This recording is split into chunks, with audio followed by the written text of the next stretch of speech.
दर्शन परिचय। है? जैसे वेद की उत्पत्ति हुई, मैंने आपको समझाया था कि वेद की उत्पत्ति हुई समाधि अवस्था में, उनको ज्ञान प्राप्त हुआ ऋषि मुनियों को, और उन्होंने श्रुति स्मृति के रूप में उसे संग्रह किया और गुरु शिष्य परंपरा से वो आगे बढ़ा। आगे जाके उसके प्रश्न हुए, उसके बारे में कुछ कुछ प्रश्न होने लगे विद्यार्थियों को, तो उनको जवाब देने के रूप में वो गुरुजनों ने उसके जवाब दिए, तो उसे उपनिषद के रूप में, श्रुति स्मृति के रूप में ही संग्रहित किया गया, आगे जाके उसे पुस्तकों के ग्रंथ के रूप में। ऐसे ही हमारे भारतीय परंपरा में ईश्वर के बारे में, मोक्ष के बारे में, कर्मों के बारे में अलग अलग जो विचार उन ऋषि मुनियों को आए उनके जीवन के दौरान, उनके अभ्यास के दौरान, साधना के दौरान जो कहो, तो ऐसा हुआ कि लगभग एक समान पर कुछ कुछ भिन्नता के साथ उनको ऐसे विचार आया कि ये इस प्रकार से उनकी एक मेथड या सोचने का एक तरीका बना, और ऑफ कोर्स उसी हिसाब से उनके शिष्यों को भी उन्होंने बताया। तो आगे जाके यही चीज दर्शन के रूप में अस्तित्व है। मतलब कि जैसे वर्तमान समय में होता है ना, साइंटिस्ट लोग होते हैं कि भाई न्यूटन ने ये कहा, तो न्यूटन ने जो कहा है वो उसकी पुस्तक में कहा, वो न्यूटन का एक मत है ना, ब्रह्मांड के बारे में, सृष्टि के बारे में, विज्ञान के बारे में आदि आदि, है ना। आइंस्टाइन का भी ऐसा खुद का होता है, तो वो जो होता है उसमें काफी सारी चीजें कॉमन होती है, तो कुछ कुछ बातें जो पुराने वैज्ञानिक होते हैं उससे थोड़ा डिफरेंट होता है ना। तो ये होता है ना, तो विचार ऐसे होते, ये वाद और सिद्धांत ऐसे होती है कि लगभग सब कॉमन चीजें होती है, परंतु कुछ चीजों में थोड़ा फर्क पड़ जाता है ना। तो ऐसे हमारी भारतीय परंपरा में 6 दर्शन हुए, है ना। 6 अलग अलग ऋषियों ने अपना अपना मत प्रस्तुत किया, और उसको भी ये 6 जो है उसमें से 3 जो है उसके अनुरूप ही दूसरे 3 हुए। तो इस प्रकार से 6 टोटल जो बने, जैसे कि मैं आपको बताऊं, न्याय दर्शन जो गौतम मुनि ने जो बनाया, तो उसके अनुसार ही विचारधारा में उसमें इंप्रूवमेंट लाते हुए वैशेषिक दर्शन हुआ जो जैमिनी ऋषि ने बनाया, है ना। फिर ऐसे ही सांख्य योग बना जो कपिल मुनि ने उसका प्रस्तुत किया सिद्धांत सांख्य योग का, तो उसके अनुरूप ही पतंजलि मुनि ने योग दर्शन बनाया। ऐसे ही मीमांसा दर्शन के अनुरूप ही वेदांत दर्शन बना। कहने का तात्पर्य है ये सारी चीजें इस प्रकार से बनती है। अब शाब्दिक रूप में उसे समझने की कोशिश करते हैं। दर्शन का परिचय। तो दर्शन शब्द की उत्पत्ति दृश्य धातु से हुई, इसका अर्थ जिसके द्वारा देखा जाए, है ना। तो किसके द्वारा देखा जाए कि जो पर्टिकुलर ऋषि है उनके द्वारा देखा जाए, उनको ऐसा लगा। तो किसी भी तत्व का साक्षात्कार बिना ज्ञान या जानकारी संभव नहीं। देखो, 2 ही चीज हो सकती है, या तो जो जो कह रहा है उसे मान लो, मतलब कि जैसा कह रहा है श्रद्धा से मान लो, या तो आप अपने ज्ञान के आधार पे उसे तुलना करो अपने विवेक ज्ञान के साथ और उस चीज को मानने का प्रयास करो। 2 ही चीज हो सकती है ना। तो ज्ञानी लोग जो होते हैं ये ऐसे तुलना करते हैं, और जो लोग ये भक्त लोग जो होते हैं वो क्या करते हैं, उन्होंने कहा इसलिए मैंने मान लिया। जैसे कि कृष्ण भगवान, योगेश्वर श्री कृष्ण जो कुछ भी कहते थे, जो गोपी थी, राधा थी, तो वो लोग क्या करते थे, जैसा कहा ऐसा मान लिया, उन्होंने कहा है इसलिए मान लिया। पर जो उद्धव थे, है ना, वो क्या करते थे, वो ज्ञानी थे, तो वो जो कुछ भी कहते थे उसे अपनी तर्क की परिपाटी के ऊपर चेक करते थे और उसे मानने का प्रयास करते थे। तो फर्क होता है ना इस। तो ज्ञानी और भक्त में ये थोड़ा फर्क था।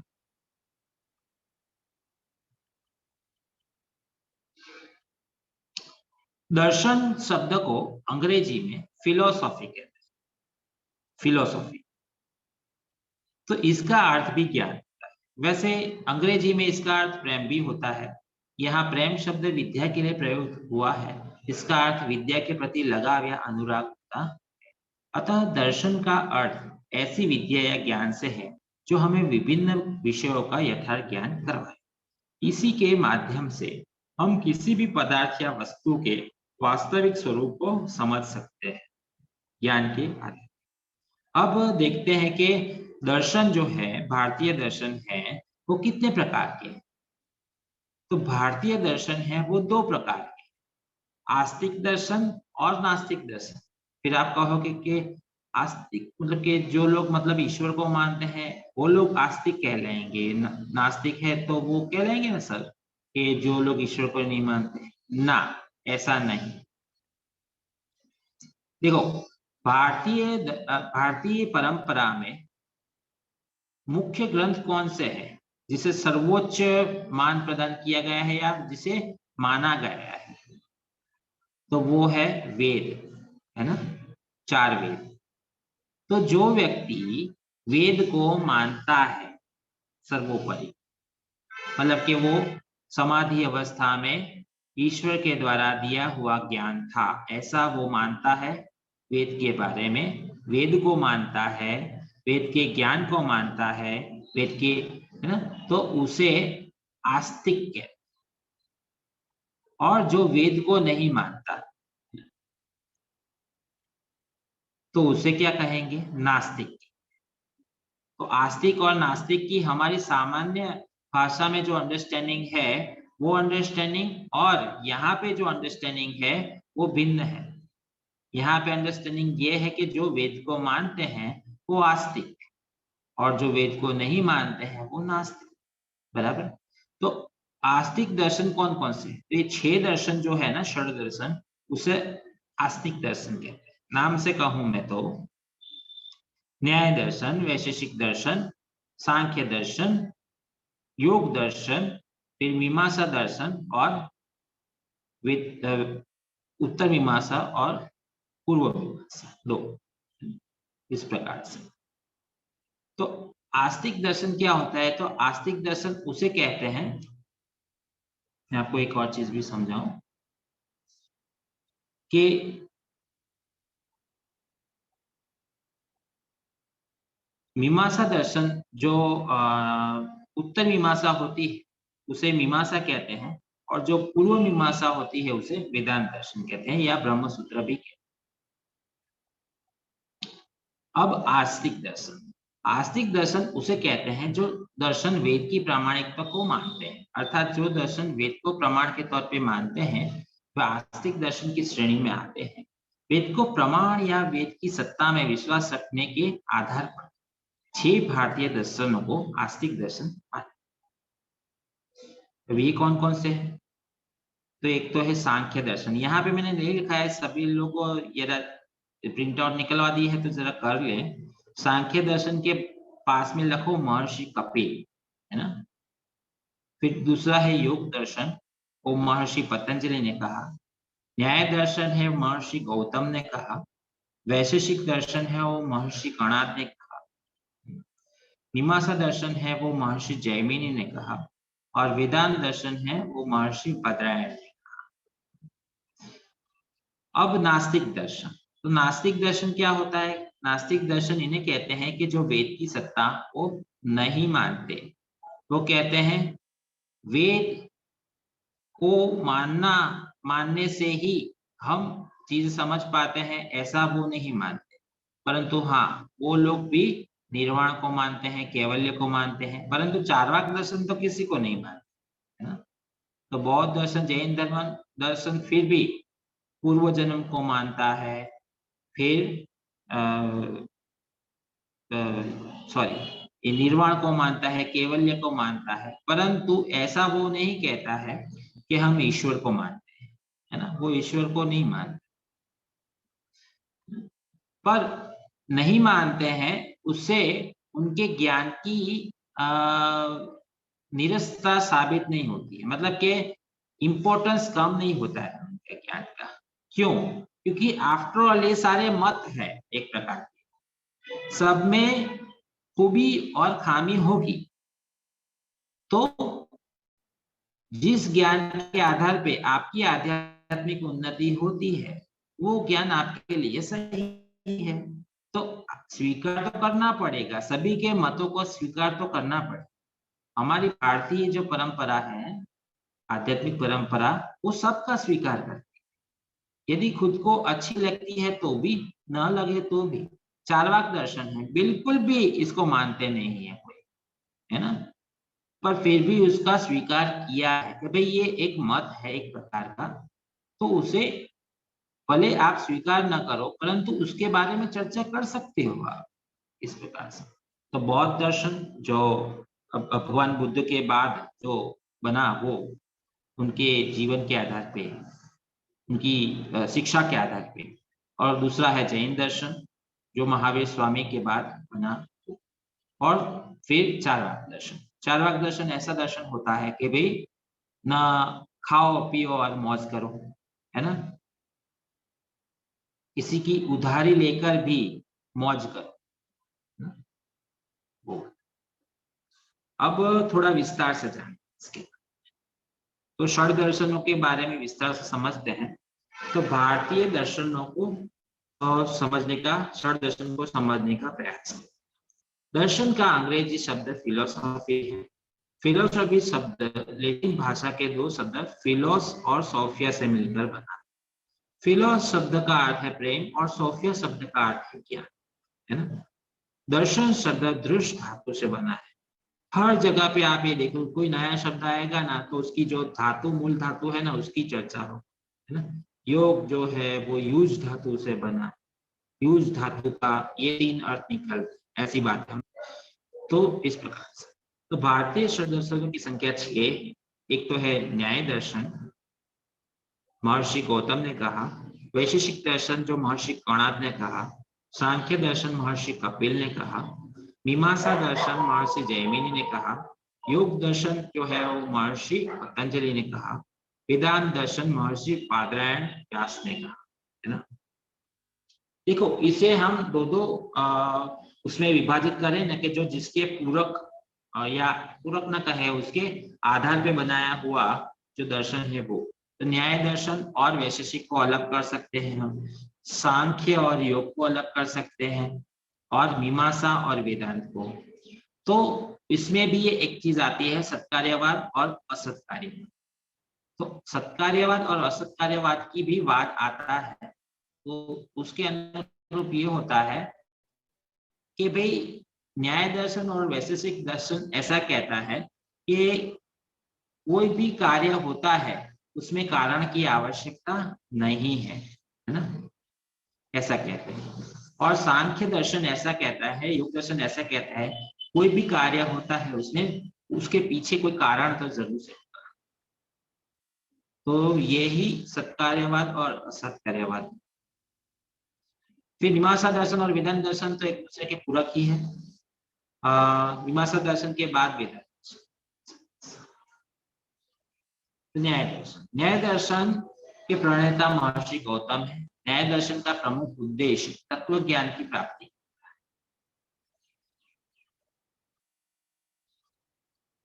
जो पूर्व की जो पश्चिम के मान्यताएं जो होती है ना अपनी फिलोसॉफी के बारे में या जीवन के बारे में, उसे जरा ध्यान से चेक करो ना, तो ये न्याय दर्शन से काफी सारा मिला जुला आपको मिले।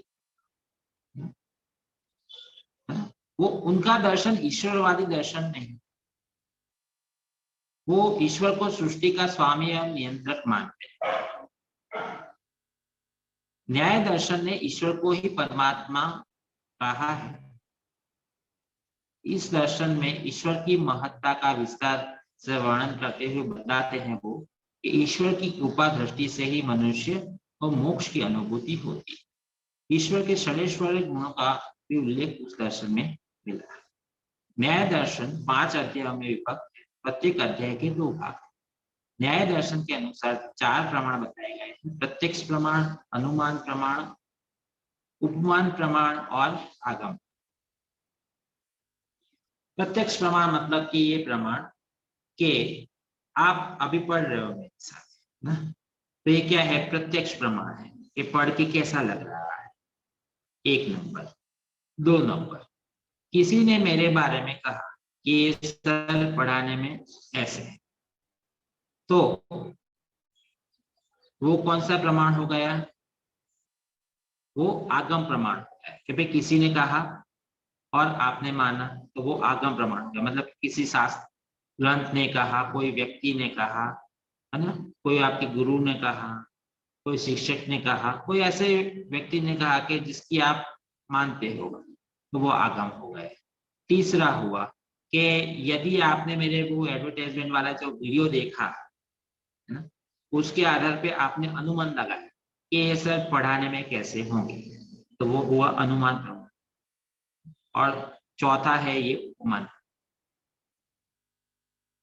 तो न्याय दर्शन में तर्क शास्त्र और ज्ञान शास्त्र अत्यधिक महत्वपूर्ण माने जाते हैं। न्याय दर्शन के अनुसार मोक्ष प्राप्ति के लिए पहले तत्व ज्ञान की प्राप्ति आवश्यक है। मोक्ष प्राप्ति करनी है तो ज्ञान की प्राप्ति आवश्यक। न्याय दर्शन में तत्व ज्ञान की प्राप्ति के लिए 16 पदार्थों का उल्लेख रहता है: प्रमाण, प्रमेय, संशय, प्रयोजन, दृष्टांत, सिद्धांत, अवयव, तर्क, निर्णय, वाद, जल्द, वितंडा, हेत्वाभास, छल, जाति, निग्रह आदि। कोई चिंता न करे, इतना ज्यादा याद नहीं रखना है, ये सिर्फ हम परिचय ले रहे हैं, और इतना भी परिचय याद रह गया तो आपके लिए बहुत ज्यादा है, तो वो बात न सोचिए। दूसरा है वैशेषिक दर्शन। वैशेषिक दर्शन के प्रणेता महर्षि कणाद है। वैशेषिक दर्शन ने भी मोक्ष की प्राप्ति को महत्वपूर्ण माना है और ईश्वर को सृष्टि का नियंत्रण और स्वामी माना है। दोनों दर्शन ने ये दोनों चीजों को माना है। क्या? मोक्ष की प्राप्ति होती है, ईश्वर होते हैं, और ईश्वर सृष्टि के नियंत्रक और स्वामी होते हैं, दोनों में माना है। वैशेषिक दर्शन ने सृष्टिवाद के सिद्धांत का वर्णन करते हुए बताया है कि सृष्टि का निर्माण पृथ्वी, जल, वायु, अग्नि, ये 4 परमाणु से बना है। आकाश की बात उन्होंने न की। चार्वाक दर्शन में भी आप देखोगे कि वो लोग भी आकाश तत्व को नहीं मानते। तो इस दर्शन ने सृष्टि के प्रलय सिद्धांत का भी उल्लेख किया है। अब इस दर्शन के अनुसार प्रमाण 2 है, प्रत्यक्ष और अनुभव। वहां पे कितने थे? 4 है, यहाँ पे 2 है, ये डिफरेंस है। यह दर्शन 10 अध्याय में विभक्त है, जिसमें 370 सूत्रों की व्याख्या की गई है और प्रत्येक अध्याय के 2 भाग। यह दर्शन पदार्थों के स्वरूप को जानने के लिए, वास्तविक ज्ञान की प्राप्ति के लिए पदार्थों के सही स्वरूप का ज्ञान होना आवश्यक है ना।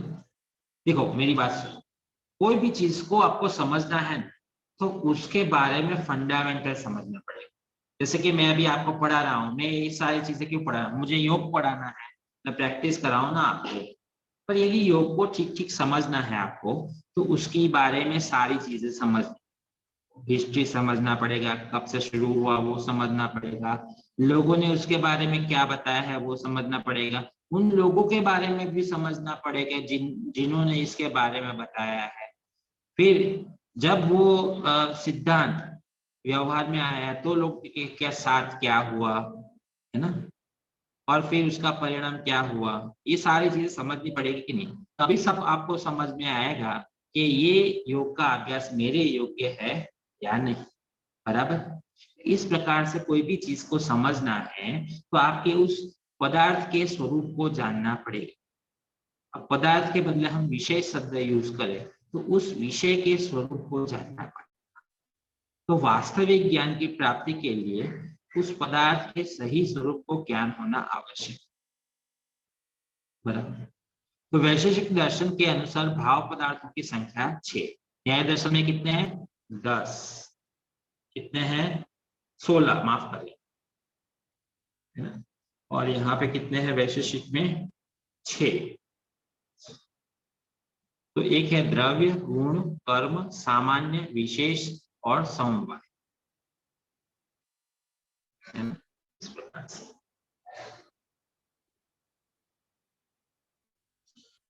और द्रव्यों की कितनी संख्या है? पदार्थ की संख्या उन्होंने ये बताई, और उन्होंने द्रव्यों की संख्या बताई 9 बताई। पृथ्वी, अग्नि, वायु, जल, आकाश 5, दिक्, काल, आत्मा और मन 9, बराबर। ये बात भी जरा ध्यान में रहे। गुणों की संख्या 24 बताई गई है और कर्म 5 प्रकार के बताए। ठीक। अब तीसरा है सांख्य दर्शन। मैं आपको कहूंगा, ये जो कभी भी आपको ऐसे पूछे षड दर्शन के बारे में बताइए, तो आज जो मैं इतना जो पढ़ा रहा हूँ ना, यहाँ से लेके कि अब हम भारतीय षड दर्शन को विस्तार पूर्वक समझते हैं, वहां से लेकर ये अभी जब खत्म होगा ना यहाँ तक, इतना ही याद करना है आपको। सीधी स्ट्रेट बात मैं कह रहा हूँ आपको, बस ये जो है ना वो तो समझने के लिए यहाँ तक। यदि कोई पूछे तो बस इतना ही आपको बोलना वो इंटरव्यू में, है ना। तो ये बात। तीसरा है सांख्य दर्शन। सांख्य दर्शन के प्रणेता महर्षि कपिल माने गए हैं। यह दर्शन प्राचीनतम दर्शनों में से एक है। मतलब कि ऐसा कहा जाता है कि सबसे पहले जो दर्शन जो आया वो एक कपिल मुनि का सांख्य दर्शन है। यह दर्शन सत्कार्यवाद सिद्धांत का प्रतिपादक है ना। मतलब कि कार्य कारण का संबंध होता है ना, कोई कार्य हो रहा है तो पीछे कारण होगा। और असत्कार्यवाद मतलब क्या है? कार्य कारण जैसी कोई चीज नहीं होती है, कार्य होता है पर जरूरी नहीं है कि कारण होगा ही। ये होगा कार्य कारण, परंतु जरूरी नहीं है कि हमेशा कारण होगा ही होगा, है ना।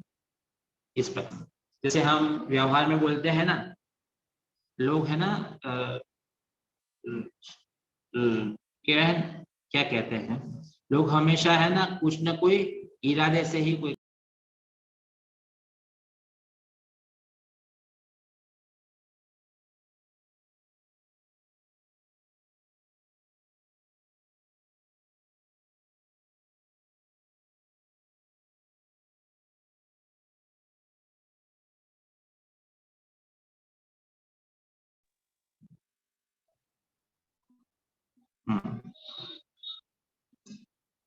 तो कहते हैं ना कि लोग है ना कोई इरादे से ही काम करते हैं, कोई ना कोई मोटिव होता ही है। तो जरूरी नहीं कि हमेशा मोटिव हो ही। इस प्रकार से मतलब 2 प्रकार की बातें हो सकती है।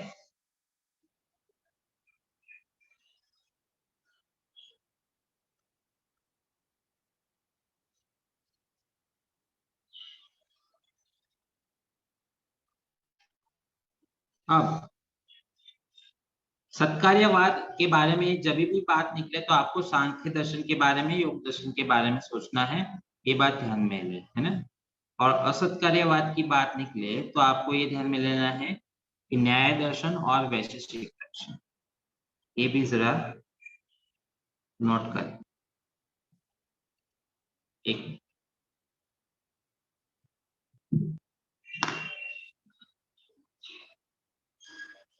सत्कार्यवाद का सिद्धांत का प्रतिपादक है और सृष्टिवाद सिद्धांत का खंडन करते हुए विकासवाद का समर्थन। श्रीमद् भगवद गीता में सांख्य को ज्ञान योग भी कहा है। यह दर्शन द्वैतवाद का समर्थन। द्वैतवाद क्यों? द्वैतवाद मतलब क्या? यहाँ पे द्वैतवाद मतलब ये है कि प्रकृति और पुरुष के कारण ये पूरी सृष्टि का निर्माण हुआ है, ऐसा सांख्य दर्शन और योग दर्शन मानता है। इसीलिए उसे द्वैतवाद के सिद्धांत को मानने वाले कहते हैं। जबकि न्याय दर्शन में इस प्रकार से नहीं मानते, वो ईश्वरवाद का विरोध करते हैं, है ना। तो सांख्य दर्शन के अनुसार सृष्टि का निर्माण प्रकृति पुरुष से हुआ है, इसलिए वो द्वैतवाद है और ये अद्वैतवाद। अब देखो, सांख्य दर्शन में कुल 25 तत्व की कल्पना की है कि सृष्टि के भीतर सिर्फ 25 तत्व ही अस्तित्व होते हैं। ना। तो 25 तत्व मतलब क्या? तो एक तो पुरुष, फिर प्रकृति, फिर बुद्धि, अहंकार, मन, 5 ज्ञानेन्द्रिय, 5 कर्मेंद्रिया, फिर 5 तन्मात्रा और 5 महाभूत। ये सब मिला के कितने तत्व होते हैं? 25। 26 का कोई तत्व नहीं। तो ऐसा कौन कहता है? सांख्य दर्शन। अब यही सांख्य दर्शन को मानने वाले योग दर्शन में एक और चीज जुड़ जाती है। वहां पे 25 के बदले 26 तत्वों को मानते हैं। तो ये 25 जो आप देख रहे हो, उसके अलावा वो ईश्वर को भी मानते हैं कि पुरुष विशेष भी होता है, कि जिसके कारण जो भी एक तत्व के रूप में उन्हें माना गया है। तो ये थोड़ा सांख्य दर्शन योग दर्शन में पर मैं आगे और डिटेल में पढ़ाऊंगा, क्योंकि वो हमें डिटेल में पढ़ना पड़ेगा। तो कुल 25 तत्व के बारे में बताया है। प्रकृति अचेतन और पुरुष चेतन है।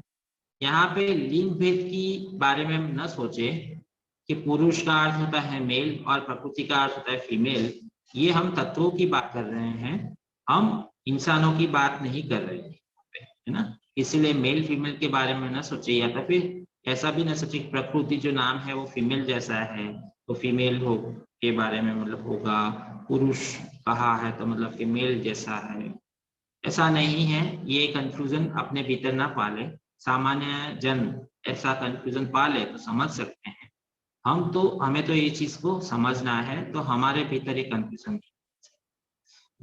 तो प्रकृति अचेतन और पुरुष चेतन है। जब प्रकृति और पुरुष की समीपता बढ़ती है तो प्रकृति के गुणों में परिवर्तन लगता है। इसी क्रम में कभी रजोगुण प्रभावशाली हो जाता है तो कभी सतोगुण और कभी तम। सबसे पहले प्रकृति से बुद्धि की उत्पत्ति, जिसे कि सात्विक माना गया है। इसके पश्चात बुद्धि में से अहंकार की उत्पत्ति होती है। अहंकार 3 प्रकार का होता है: सात्विक अहंकार, तामसिक अहंकार, राजसिक अहंकार। अब सात्विक अहंकार से 5 कर्मेंद्रिय, 5 ज्ञानेन्द्रिय और मन की उत्पत्ति होती है, और तामसिक अहंकार से 5 तन्मात्राओं की और 5 महाभूत की उत्पत्ति होती है ना। तो जल, अग्नि, पृथ्वी, वायु, आकाश 5 महाभूत है। और इस प्रकार सांख्य दर्शन में 25 तत्व का उल्लेख मिलता है। पुरुष, प्रकृति और 23 जो तत्व जो होते हैं वो, कुल मिला के 25। ये बात ध्यान में ले। ये भी बहुत आता है कि सांख्य योग में कितने तत्वों के बारे में उल्लेख मिलता है, तो 25 तत्वों के बारे में उल्लेख मिलता है। चेतन अचेतन सब मिला। तो इस प्रकार सांख्य दर्शन में सृष्टि की रचना को एक विकासात्मक क्रिया बतलाया गया है, और उस मत का खंडन किया गया है कि सृष्टि की रचना ईश्वर द्वारा की गई है ना। तो सांख्य दर्शन नहीं मानता कि इस सृष्टि की रचना ईश्वर के द्वारा हुई है। वो मानता है कि सृष्टि की रचना पुरुष और प्रकृति के मिलन के द्वारा हुई है ना।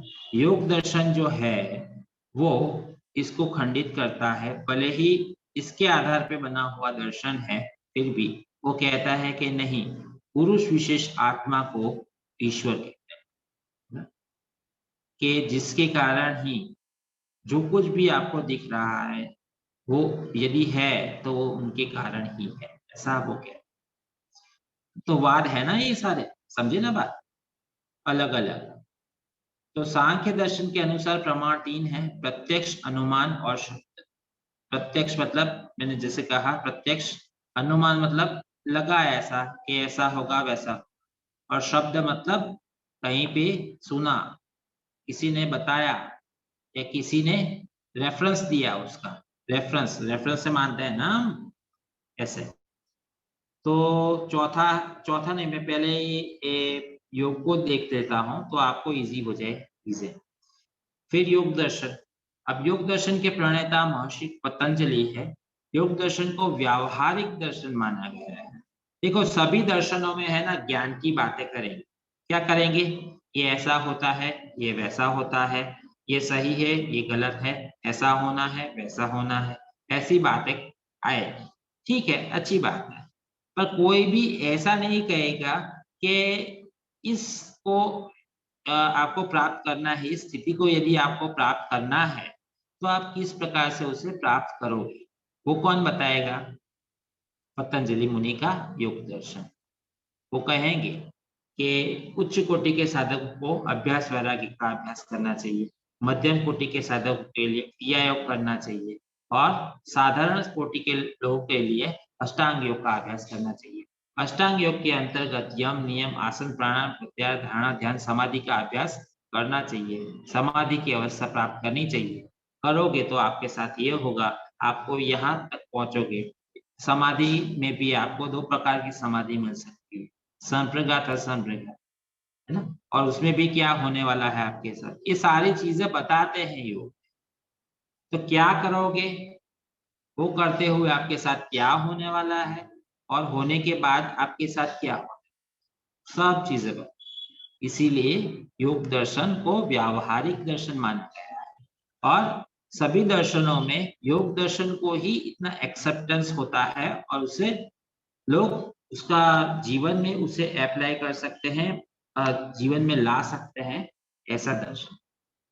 तो यह दर्शन सांख्य दर्शन के लगभग सभी विषयों का समर्थन करता है और मोक्ष की प्राप्ति को जीवन का लक्ष्य। लगभग क्यों कहा लगभग सभी?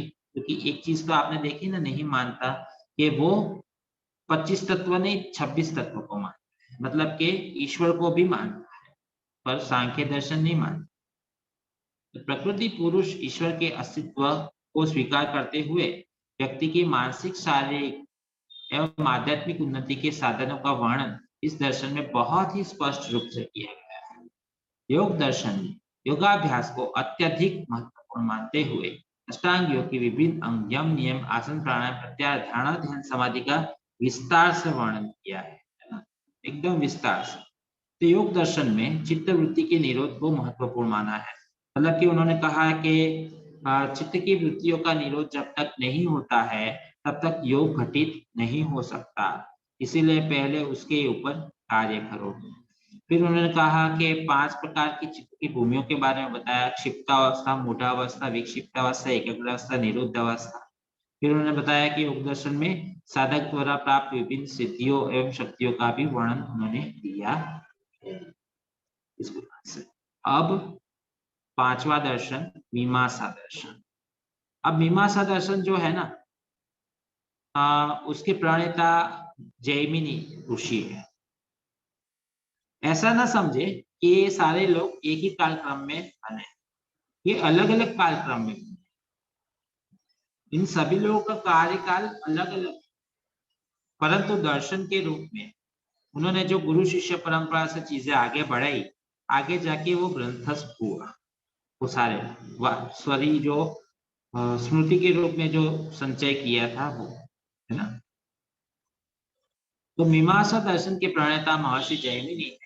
इस दर्शन में कुल 16 अध्याय, जिनमें से पहले 12 अध्याय क्रमबद्ध रूप से लिखे गए, बराबर। इस दर्शन की कुल संख्या के बारे में विभिन्न, वैसे तो सांख्य दर्शन जो है ना, उसकी भी ओरिजिनल प्रत या ओरिजिनल जो उन्होंने जो कहा है वो सारा अवेलेबल नहीं है, परंतु उसके बाद एक सांख्यकारिका नाम का एक ग्रंथ बना, उसके भीतर जो कहा है इसे ही वर्तमान समय में सांख्य योग के नाम से जाना जाता है ना। ये हमारा सौभाग्य है कि पतंजलि मुनि का जो योग दर्शन है, तो योग दर्शन का जो ग्रंथ जैसा था वैसा ही वर्तमान समय में अवेलेबल है ना? उन्होंने 195 जो सूत्र लिखे उसमें, वो आज भी अवेलेबल है और आज के समय के लिए भी प्रस्तुत है। तो मीमांसा दर्शन के प्रणेता महर्षि जैमिनी है। मीमांसा दर्शन 2 भागों में विभक्त है, पूर्व मीमांसा और उत्तर मीमांसा। पूर्व मीमांसा जो है वो वेद के कर्मकांड भाग का हिस्सा है, जबकि उत्तर मीमांसा में वेद के ज्ञान कांड का उल्लेख मिलता है। पूर्व मीमांसा का विषय यज्ञ है और उत्तर मीमांसा का विषय ज्ञान है। तो उत्तर मीमांसा को वेदांत मीमांसा कहते हैं क्योंकि वे वेद के अंत में लिखा गया है, इसलिए वेदांत। उत्तर मीमांसा के 4 अध्याय समन्वय, अविरोध, साधन अध्याय एवं फल अभ्यास। मीमांसा दर्शन के अनुसार यज्ञ, बलि, हवन आदि के द्वारा स्वर्ग की प्राप्ति होती है। मीमांसा दर्शन में कर्म की महत्ता का वर्णन किया गया है। इस दर्शन में 5 प्रकार के कर्म, नित्य कर्म, नैमित्तिक कर्म, काम्य कर्म, निषिद्ध कर्म, प्रायश्चित कर्म का वर्णन किया है। इसके बारे में भी हम जब कर्मयोग पढ़ेंगे ना, तब डिस्कस करेंगे। तो इस दर्शन ने मानव जीवन में कर्म की महत्ता का वर्णन करते हुए बतलाया है कि व्यक्ति के नियमानुसार कर्म करने वाले व्यक्ति को उसका फल मिलता है और प्रत्येक कर्म का अपना फल होता है। इसीलिए प्रत्येक व्यक्ति को कर्म फलों की इच्छा नहीं करते हुए निरंतर कर्म करते रहना चाहिए। याद होगा आपको, भगवत गीता में भगवान श्री कृष्ण ने यही बात बताई थी कि हे अर्जुन, तुम्हारा कर्म करने में अधिकार है, उसके फलों में नहीं। इसीलिए कर्म करने के ऊपर ध्यान दो, उसके फल के ऊपर नहीं, है ना। निरंतर कर्म करते रहो। ये मीमांसा दर्शन में सही। वेदांत दर्शन लास्ट। तो वेदांत शब्द का अर्थ होता है वेदों का अर्थ। उपनिषदों को भी वेदांत, क्योंकि उपनिषद वेदों का अंतिम हिस्सा है। वेदांत दर्शन को उत्तर मीमांसा भी कहते हैं। हमने देखा यहाँ पे उत्तर मीमांसा, ज्ञान पक्ष याद आया या दिलवाऊं? उत्तर मीमांसा को वेदांत मीमांसा कहते हैं। उत्तर मीमांसा में वेद के ज्ञान कांड का उल्लेख मिलता है, बराबर। उत्तर मीमांसा तो वेदांत दर्शन अनेक संप्रदाय और शाखा बने आगे जाए, पर 4 शाखाएं मुख्य है। अद्वैतवाद, द्वैतवाद, द्वैताद्वैतवाद और विशिष्ट द्वैतवाद, है ना। ये 4 प्रमुख बने। ये बात जरा ध्यान में ले। अद्वैतवाद के प्रवर्तक आदि शंकराचार्य जी थे।